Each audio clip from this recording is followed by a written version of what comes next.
Hi, in this video we're going to talk about how to make a paragraph interactive to mouse over, right?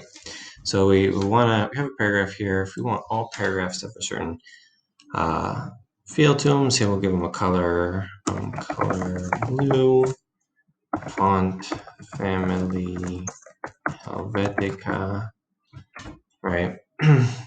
But say we want them to, when you hover over them, to be different, but not just different, but to sort of subtly shift to being different, right?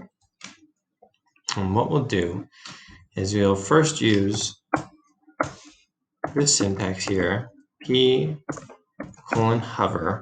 This will say when paragraphs are hovered over, give it a different value, like this, okay? So hover over it, now it's green. Now that's nice, but it's sort of blocky.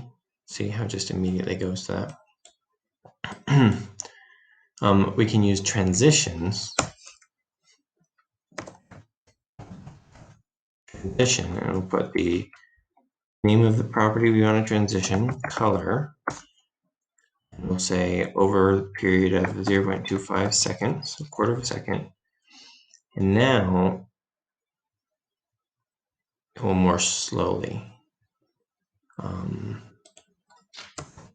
this so that you can actually kind of see it slowly changing color. 25 seconds is probably too much.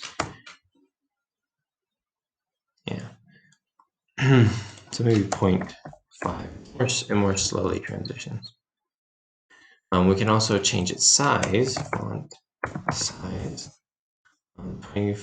20 pixels, and then over here we'll give it 25 pixels.